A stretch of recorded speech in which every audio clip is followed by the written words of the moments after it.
Bonjour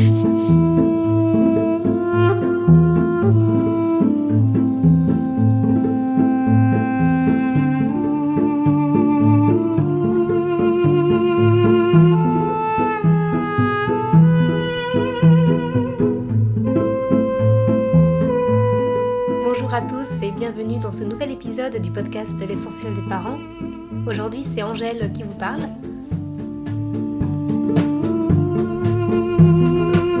Et on se retrouve pour explorer ensemble la bulle spatio-temporelle des premiers jours et premières semaines avec bébé. On va voir point par point tout ce qu'on ne nous dit pas quand on devient parent. Alors, je souhaite commencer cet épisode en vous partageant un témoignage enregistré 2 semaines et demie après mon accouchement en juin 2017. Une dame dans le tram hier voit que j'ai la petite dans le landau et elle me parle un petit peu. Elle me dit que sa fille a accouché il y a 8 jours également. Et elle me demande comment moi ça va et je lui explique que les premiers jours, les premières semaines sont dures. Elle me dit oui, c'est pareil pour ma fille. Et ma fille me dit « Maman, pourquoi tu ne m'as pas prévenue ?» Et j'ai trouvé ça très intéressant comme remarque. Et cette dame me dit oui, c'est vrai. Et peut-être que si j'avais prévenu, elle n'aurait pas entendu. Et c'est pas faux non plus, c'est-à-dire que quand on est à un moment donné, on entend, et même de manière générale, on entend que ce qu'on veut bien entendre sur ce moment donné-là.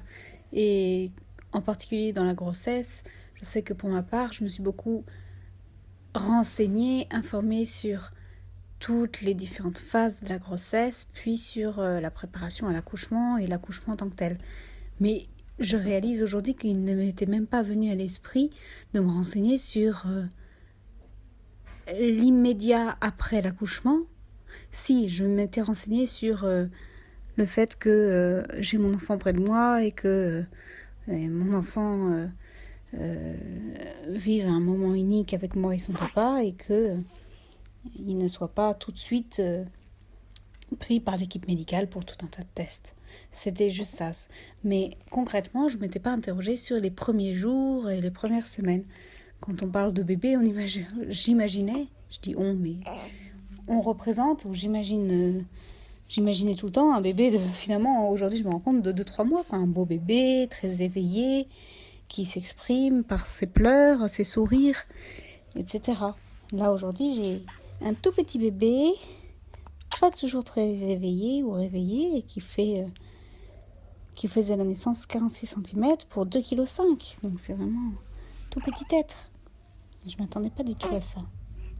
Donc je parlais, oui, de cette dame dans le tram qui me disait que sa fille lui avait fait la remarque qu'elle n'était pas au courant non plus de ses premiers jours, premiers instants, premières semaines après la naissance. Et c'est vraiment pas un moment facile. Et en tant que femme, on vit l'accouchement qui est une épreuve physique très très importante et inimaginable, que ce soit pour une femme qui n'a pas vécu d'accouchement, tant que pour les hommes. C'est inimaginable cette expérience du corps et de l'esprit, et cette expérience entière, c'est inimaginable. Et de ce que j'ai cru lire ou entendre des différents témoignages de mamans, en plus, chaque grossesse, et donc j'imagine chaque accouchement et chaque bébé est unique. Et donc c'est une expérience différente à chaque fois.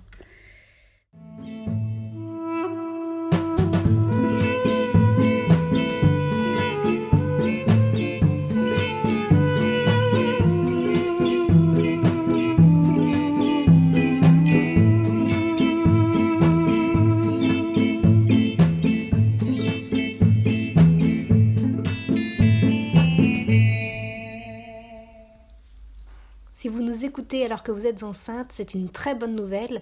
J'espère que vous avez les oreilles grandes ouvertes pour vous préparer le mieux possible et en mesure de vos capacités aux premières semaines, aux premiers jours, aux premières minutes, après l'arrivée de bébé. Vous pouvez retrouver donc le contenu partagé dans ce podcast sur l'article publié sur le blog l'essentiel-d-parents.com sous le titre de « Ce qu'on ne vous a jamais dit quand vous devenez maman et papa ». Alors, petit aperçu des différents points que l'on va aborder ensemble. Premier point, faire face à l'arrivée de bébé.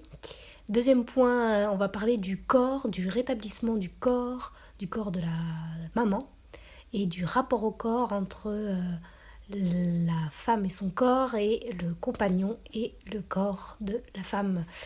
On va voir ensuite aussi la nouvelle organisation qu'implique la naissance d'un bébé, les nouvelles relations interfamiliales.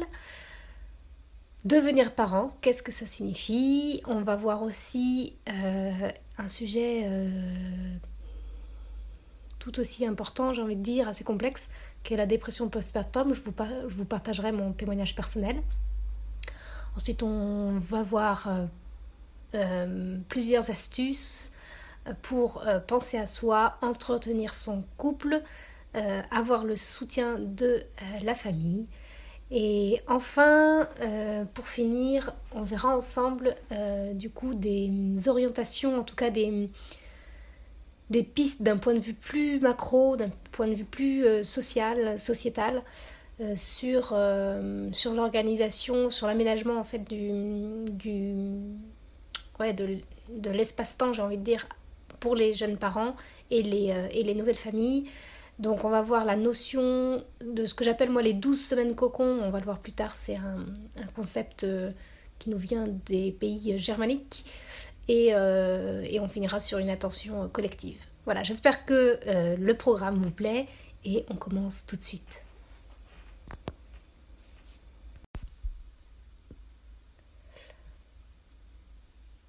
Faire face à l'arrivée de bébé. Pendant la grossesse, on est souvent focalisé sur cette expérience, sur le moment présent, sur ce qui nous arrive. On est principalement focalisé sur la maman aussi qui porte l'enfant et on se prépare du mieux qu'on peut à l'arrivée de bébé. Donc ça passe par la préparation à l'accouchement et à l'expérience du corps, préparation psychologique à ce qui va arriver pour le couple et préparation de la chambre de bébé, du premier matériel nécessaire. Je vous invite vraiment à partager ce qu'il en a été pour vous, mais pour ma part, j'étais pas du tout préparée à ce qui allait se passer après l'accouchement. Les premiers jours, les premières semaines avec bébé, j'insiste vraiment sur ça. C'est vrai qu'on en entend de plus en plus parler aujourd'hui. Il y a même un livre qui s'appelle Le Mois d'Or, si je dis pas de bêtises. On parle aussi du 4e trimestre. Ce sont vraiment des moments assez secrets puisqu'ils sont vécus dans l'intimité et dont on n'entendait pas forcément parler avant. Et on en reparlera aussi dans un autre épisode, mais qu'on a tendance peut-être parfois à oublier. Et l'impact donc de ce bouleversement, de la naissance de bébé qu'il va avoir sur le couple généralement. Dans mon entourage, il n'y avait pas de jeunes parents, de bébés, et mon éducation sur le sujet était assez limitée au cours que j'ai eu lors de la préparation à la naissance. Mais en tout cas, c'est clair que l'arrivée d'un bébé, ça chamboule tout, et c'est pourquoi c'est primordial d'être accompagné. Et donc, le message clé à retenir aujourd'hui, c'est toute aide est bienvenue. C'est quelque chose qui m'avait été dit plusieurs fois et répété par les sages-femmes et les différentes conseillères que j'ai pu consulter pendant ma grossesse, mais c'est quelque chose de vrai et c'est quelque chose finalement la grossesse et cette préparation de l'arrivée d'un enfant dans la famille. Ça permet de remettre à plat pas mal de choses, et pas mal de comportements. Ça permet de faire tomber aussi des fois certaines barrières, même si ça soulève d'autres problématiques. Et entre autres, cette humilité de savoir que on n'est pas tout seul face à ça et il faut saisir l'occasion de demander de l'aide. Voilà, c'est un moment privilégié vraiment. Je me souviens que on nous avait demandé, quand on avait eu des rendez-vous avec les sages-femmes, la sage-femme, on nous avait demandé est-ce que vous avez de la famille ou des proches près de chez vous. Et moi, à l'époque, je me disais mais pourquoi cette question ? On est suffisamment grand maintenant pour gérer notre vie. Je vois pas pourquoi on aurait besoin d'avoir besoin de soutien, en fait, bizarrement. Et aujourd'hui, je me dis que bon, en fait, je comprends mieux, quoi. Parce que les proches, ils apportent un soutien matériel et psychologique indispensable pour traverser ce chamboulement qu'on va connaître avec l'arrivée de bébé.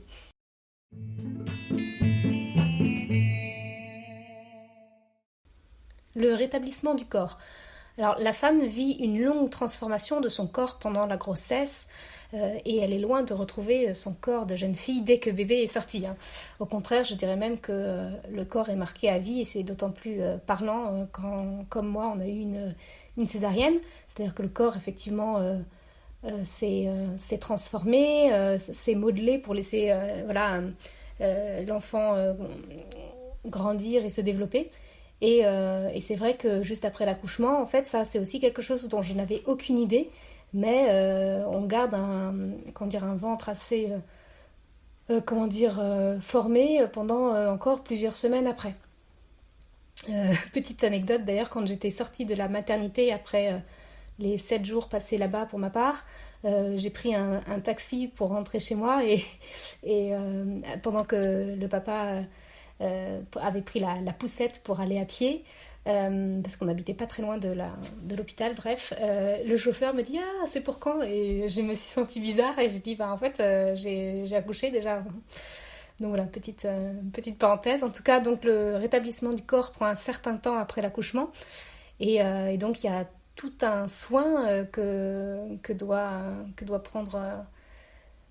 la femme doit prendre soin de son corps après l'accouchement, donc qu'il s'agisse du plancher pelvien, de la circulation sanguine, et il y a aussi l'allaitement qui se met progressivement en place et qui poursuit d'une certaine manière la transformation du corps, puisque les seins trouvent leur fonction et que les hormones en jeu permettent au corps de récupérer et donc favorisent aussi l'assoupissement, donc l'endormissement, ce qui est un avantage aussi. Et donc, il y a des séances de rééducation qui sont encouragées donc pour le périnée et pour les muscles abdominaux profonds. C'est là qu'on se rend compte qu'effectivement, on a des muscles là où on ne le pensait pas et que les abdominaux profonds, à part lors d'une grossesse, à aucun moment ils ne sont autant malmenés et donc il y a vraiment un travail de profondeur à faire dans le corps. Cette période de rétablissement est très particulière parce qu'en apparence, la femme est redevenue comme avant, c'est-à-dire qu'elle est plus enceinte, ses poumons ont retrouvé un peu plus d'espace, mais en pratique, le muscle utérin met un certain temps à retrouver sa taille, donc il y a les entrailles qui sont encore pas mal remuées, et puis il y a plus d'abdominaux pour retenir le ventre, et la force physique est toujours diminuée, et donc le soin dû au périnée limite aussi tout effort abusif. Voilà, tout ça sans parler évidemment du sommeil, parce que la femme vient à peine de sortir de l'épreuve physique de l'accouchement, que bébé dépend toujours autant de sa mère qu'auparavant dans son ventre. La différence là étant que ça se passe dehors, à l'extérieur. Et donc c'est pour ça aussi que les premiers jours sont difficiles à cause de la disponibilité maternelle demandée. Donc les premiers jours souvent à la maternité, donc c'est à ce moment-là faire appel surtout au soutien des sages-femmes et aux auxiliaires de puériculture qui sont là pour ça, et c'est aussi bien à ce moment-là d'avoir le soutien du papa par sa présence, son réconfort avec des mots doux et son écoute, qui est très important pour cette période-là.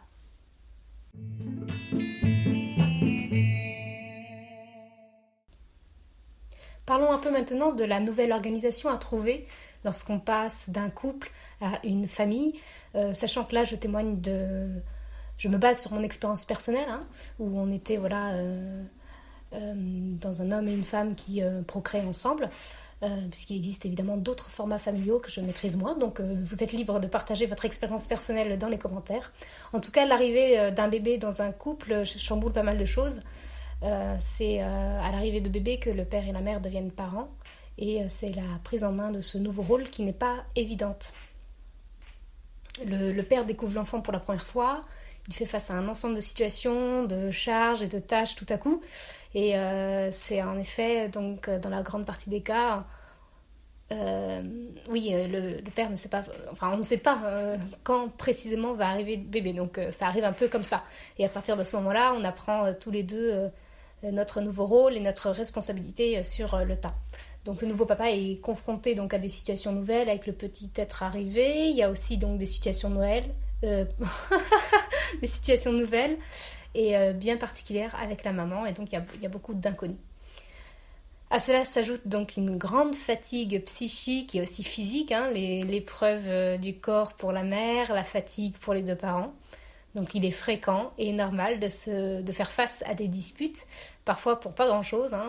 Ça, on pourra aussi en témoigner tous ensemble dans les commentaires. Donc ce qui est important à retenir ici, c'est de prendre le temps vraiment de se reposer dès que possible, même 5 minutes, et de prendre le temps de aussi se poser à deux sans bébé. On va le revoir un peu plus tard.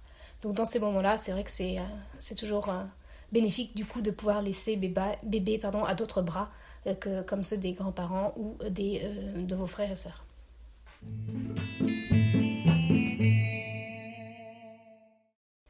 Le baby blues et la dépression postpartum. Les premières semaines, voire les premiers mois, il arrive, comme ce fut le cas pour moi, de vivre un cataclysme intérieur. À ce moment-là, tout repère est perdu. Personnellement, je me sentais vraiment dans une petite barque perdue au milieu d'un océan déchaîné, brouillard à perte de vue, vacarme assourdissant. Il s'agit surtout d'un ensemble assez complexe de choses intérieures qui remontent des profondeurs de nos entrailles ou de notre passé et d'autres qui apparaissent on ne sait pas trop où. En tout cas, j'ai mis un certain temps avant de me dire que j'étais en pleine dépression postpartum. J'emploie d'ailleurs souvent plus le terme de dépression postpartum que de baby blues parce que baby blues, ça met plus en avant le bébé, alors que pour moi, c'était vraiment vécu comme quelque chose de bien plus personnel et qui ne concernait pas vraiment mon rapport avec mon bébé en tant qu'individu. J'étais vraiment à fleur de peau, rien me bouleversait, je me mettais à pleurer à chaudes larmes. J'ai aussi eu beaucoup... c'est surtout un travail d'accepter qu'on n'est plus la même personne qu'avant. Le corps n'est plus le même, on n'est plus seul, on est lié étroitement et à jamais, d'une certaine manière, à un autre être qui est notre enfant. Cette dépression est un sujet assez complexe, je pense qu'il serait intéressant de partager à ce sujet, parce qu'à l'époque où j'ai essayé de trouver des informations sur le web quand j'étais dans cette souffrance-là, ça ne correspondait qu'en superficialité à ce que je ressentais. Donc voilà, j'aborderai peut-être le sujet plus en profondeur un autre jour, ou si on me pose la question. Le papa vit aussi des troubles intérieurs à ce moment-là, mais souvent il n'exprime pas forcément à ce sujet-là. En tout cas, personnellement, ça m'a semblé être vécu plus inconsciemment. Donc voilà, n'hésitez pas aussi, si vous êtes papa, à partager votre expérience justement sur ce chamboulement juste après l'accouchement et tout ce que ça peut faire remonter, en tout cas comme questionnement intérieur et comme mal-être ou comme nouvelle lumière peut-être qui éclaire la façon de voir la vie. Voilà, donc ça peut être très intéressant aussi de partager ça. Et donc dans cette épreuve à traverser en soi et aussi à deux, donc c'est à ce moment-là que le soutien entre les amoureux est très important, parce que finalement c'est aussi qu'un moment à passer, plus ou moins long. Donc autre chose que je voulais souligner, c'est que c'est pas honteux, mais c'est plutôt bénéfique aussi d'aller en parler à quelqu'un. Ça peut vraiment soulager, y compris quand on traverse des crises dans le couple. Donc il y a des psychologues qui sont à l'écoute dans les centres de protection maternelle et infantile, donc les PMI. Personnellement, j'étais allée à une séance, ça m'avait permis vraiment de me libérer d'un poids et de prendre du recul et de pouvoir aller de l'avant. Penser à soi et entretenir son couple. C'est important de trouver aussi un équilibre sain dans ce nouveau trio, que chacun soit centré et au plus proche de soi, parce qu'on peut avoir tendance à beaucoup s'extérioriser. Donc la femme va penser à elle, va bien se nourrir, réapprivoiser son corps, surmonter les tempêtes émotionnelles et intérieures de ce nouveau rôle et se reposer autant que possible. Ça, c'est vraiment la clé. Et l'homme, pour sa part, va devoir appréhender également son nouveau statut, ses nouvelles responsabilités. Il va avoir aussi un réapprivoisement du rapport au corps avec la femme, qui n'est plus la même, et sur les aspects du corps, mais aussi sur les préoccupations mentales.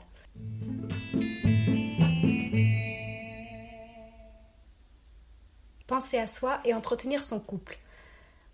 Alors, quand un bébé arrive, on va avoir peut-être tendance des fois à beaucoup s'extérioriser, mais finalement pour réussir à garder un équilibre qui soit sain dans ce nouveau trio, la clé c'est de se centrer et d'être proche de soi. Donc qu'est-ce que ça veut dire ? Ça veut dire, déjà pour la maman, j'ai envie de dire, c'est de bien se nourrir, prendre le temps de réapprivoiser son corps, surmonter les tempêtes émotionnelles et intérieures de ce nouveau rôle et de se reposer autant que possible. Pour le papa, ça va être donc d'appréhender le nouveau statut, les nouvelles responsabilités. Ça va être aussi réapprivoiser le corps, le rapport avec sa femme, sur les aspects du corps, mais aussi sur les préoccupations mentales. Donc il y a tout un travail individuel et de couple pour pouvoir retrouver un équilibre, en tout cas, de pouvoir s'y retrouver dans ce petit chamboulement qu'a causé l'arrivée de bébé. C'est vrai que c'est intéressant à ce moment-là de pouvoir compter sur la famille dans les premières semaines et les premiers mois.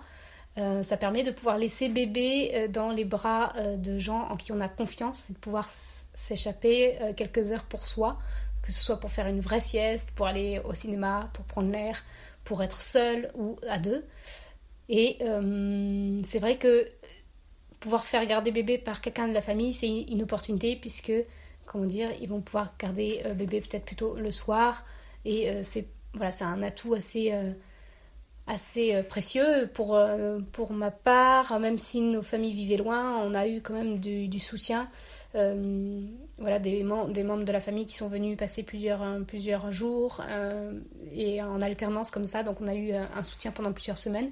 Et ça permet de déconnecter un peu de ce quotidien qui est, dans les premiers temps, focus bébé H24. Donc c'est super chouette quand on peut justement éviter de passer des entretiens à ce moment-là pour trouver une personne extérieure. C'est très difficile en fait de pouvoir laisser son bébé dans d'autres bras que les siens, surtout les premières semaines. Et ça peut être aussi très bénéfique de prendre des congés pour aller visiter la famille. Il y a 2 points positifs en fait. Le premier point, c'est de se sortir de chez soi et de son quotidien. Là, je parle plutôt de peut-être après 1 mois après la naissance. Et de pouvoir laisser bébé aussi en confiance toujours. Finalement, le message clé que je souhaiterais faire passer dans ce partage, c'est de préserver les premiers mois et de prendre soin de soi. En fait, ça m'a paru évident au cours de mes lectures et encore plus lors de la discussion, notamment avec une de mes proches. Alors, je voudrais faire quelques rappels de lecture si vous ne connaissez pas déjà ces œuvres ou si vous n'avez pas déjà vu nos articles à ce sujet sur le blog. C'est par rapport à ce que propose Bernadette de Gasquet dans le soin à apporter au périnée et sur le repos après l'accouchement. Il y a 4 points que j'aimerais donc rappeler qu'elle souligne bien mieux que moi puisqu'elle a l'expérience et l'expertise pour sa part. Donc ça va être dans un premier temps pour la maman de rester reposée et dans ce sens où on va rester allongé, de faire le moins d'efforts possible physiques. Elle dit notamment qu'une maman ne devrait jamais porter plus lourd que le poids de son bébé. Donc je pense que c'est clair. Un autre point aussi intéressant pour la santé du périnée est la circulation. Donc c'est pour ça les conseils de grand-mère sont toujours bienvenus. Mais on va notamment proposer donc des bains dérivatifs. Si vous ne connaissez pas, on appelle aussi ça bain de siège. Enfin, il y a d'autres façons de le faire aujourd'hui, mais en tout cas, c'est de rafraîchir toujours cette zone du périnée pour venir la tonifier et travailler les muscles du plancher pelvien. L'autre point, c'est qu'on prenne soin de la maman, en fait, qui elle-même prend soin de son petit, dans cet ordre-là. Et enfin, ça va être de soutenir le couple en aidant à la cuisine, aux tâches ménagères. Alors, pour approfondir ce dernier point en particulier, je vous réfère à l'article qu'on a publié donc, sur le blog de l'essentiel des parents, où vous aurez quelques images, mais c'est une de mes proches qui avait, vu dans le cabinet de cette sage-femme des petites illustrations qui illustraient des situations assez clichés qui existent dans la société, avec une alternative plus idéale. Donc par exemple, on a une situation cliché où on va avoir une maman qui vient d'avoir un bébé et cette maman va être stimulée et surmenée par un téléphone qui sonne, un écran de télé allumé, un livre qu'elle essaye de lire et le papa qui fait autre chose, des choses qu'il avait l'habitude de faire avant, et l'aîné des enfants par exemple qui va chercher d'avoir l'attention et de son père qui va lui dire demande à ta mère, moi je suis occupée.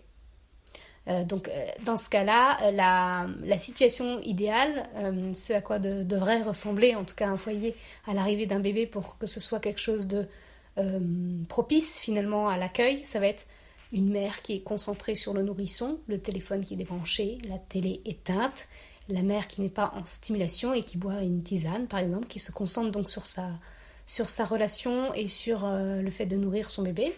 Et le père qui va s'occuper donc des tâches domestiques qu'il n'avait peut-être pas l'habitude auparavant de faire, mais qu'il va à ce moment-là prendre en charge, comme préparer à manger pour toute la famille, faire les courses, porter les packs d'eau, s'occuper des enfants plus âgés. Un autre exemple aussi assez intéressant par rapport aux visites qu'on peut recevoir. Ce qu'on a l'habitude de trouver dans les foyers, ça va être par exemple des gens qui viennent rendre visite à l'enfant. Et donc on va avoir la mère qui prépare tout, qui fait un gâteau, les gens qui apprécient l'enfant. La version idéale de cette situation, ce serait les grands-parents qui viennent s'occuper des aînés, qui font les tâches ménagères pendant que la mère reste avec son bébé et qui est toujours concentrée avec son bébé. C'est intéressant de se rendre compte dans ces situations et de faire du mieux possible pour renverser justement les situations qui ne seraient pas idéales pour le bien-être de la maman et donc d'adopter une approche qui soit reposante et non stressante. C'est une disposition qui existe en fait dans d'autres mœurs. Je prends l'exemple de l'Allemagne, mais j'ai aussi une amie qui me parlait de ce qui se passe au Mexique traditionnellement. Mais en tout cas, il paraîtrait qu'en Allemagne, il y a le concept allemand du 12 Wochenbett, qui est ce que moi j'ai appelé après les 12 semaines cocon, c'est-à-dire un moment où la mère et le bébé tiennent le lit, Wochenbett. C'est vrai que parfois on peut avoir la forme qui revient tout à coup, on a un enthousiasme à faire des nouvelles choses, mais finalement ce qui est important de se rappeler dans ces premières semaines, c'est que le rôle de la maman, c'est de rester près de son bébé, d'apprécier le temps qui passe. Vraiment, on est vraiment dans une bulle spatio-temporelle assez unique. Donc il va y avoir plein de chamboulements, plein de changements, plein de bouillonnements, d'effusions de vie. C'est vraiment un moment particulier qu'il faut essayer de préserver. Donc petite astuce, si vous souhaitez rendre visite à une famille qui a un nouveau-né, soutenez-la en apportant quelque chose à manger par exemple. C'est un acte vraiment appréciable de venir avec quelque chose que vous avez cuisiné, une salade, une tarte. C'est le genre de démarche qui, pour chaque visite, changerait sensiblement le vécu de la maman et indirectement aussi celui du bébé pendant ces 12 semaines cocon. Et c'est vrai que la cuisine, c'est toujours un bon vecteur pour prendre soin et montrer son affection à quelqu'un.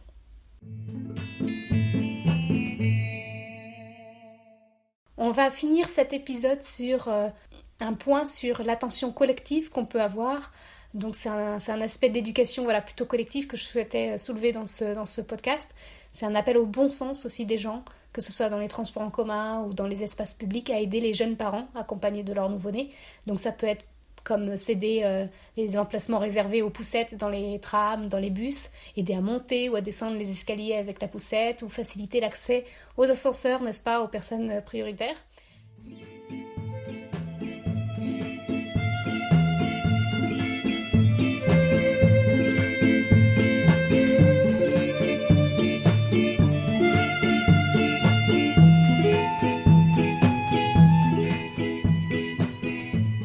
Merci à tous pour ceux qui auront écouté jusqu'au bout. J'espère que cela vous aura appris des choses, que vous aurez entendu ou récupéré des informations qui vous aideront. N'hésitez pas à partager aussi vos propres expériences et à rebondir sur les points qu'on a abordés ici dans ce podcast et cet article auquel je vous réfère donc sur le blog de l'essentiel-des-parents.com.